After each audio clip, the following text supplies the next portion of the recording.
to let our viewers, just to remind you that the Tigers, they were unlucky in Cameroon and losing the semi-final to the host country by a single point.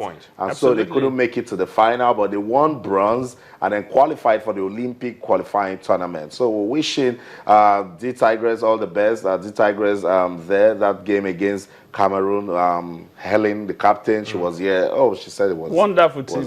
I'm telling you, they were just unfortunate. That team is a wonderful team, and inside my mind, I've watched them over and again, and I think that they are the best African team to go to the Olympics, and I think they will go.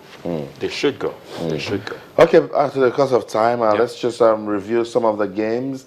We're expecting the English Premier League. It's a lot of jump, but no, before we talk about the Golden Eaglets of Nigeria. How can we forget the Golden Eaglets? Redefining moment, broke record, won the Under-17 title for a record fifth time. And then, do you know why this one was special?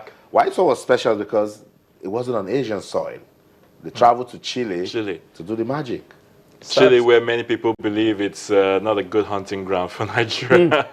South America, fantastic. They did good, and the selection was amazing, and the team was near perfect. From what we were monitoring Emmanuel Amunike doing, and for me, I think that was very fantastic. And then we're already seeing fantastic players. That's him right there. Osimhen, Mwakali, and a couple of them. And I think fantastic. The goalkeeper was also amazing. The one that they called Chukwueze.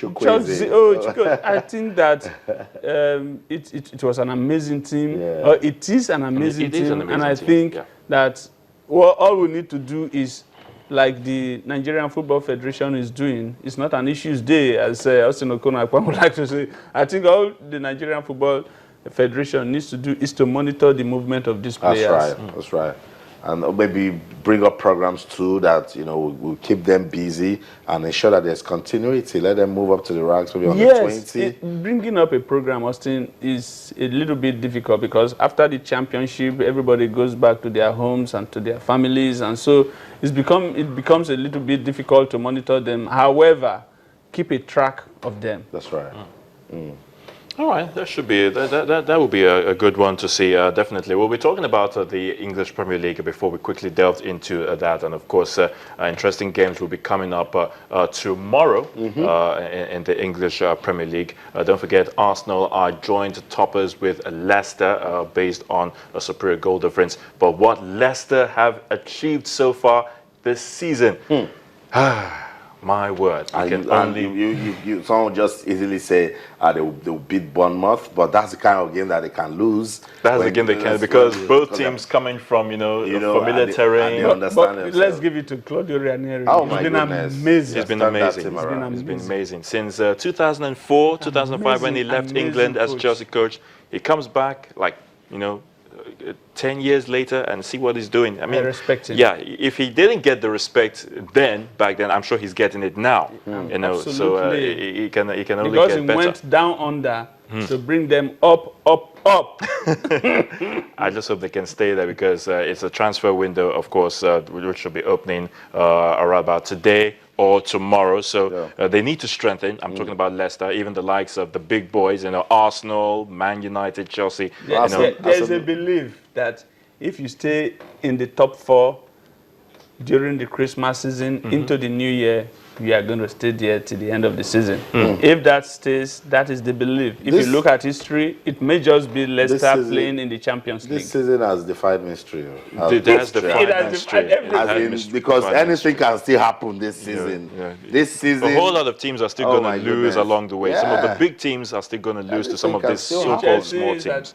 But it will be interesting to see. And Chelsea is playing Crystal Palace. Crystal Palace is London derby. Impossible team to play at this point. So, season anything. And they have their PIN number. Okay.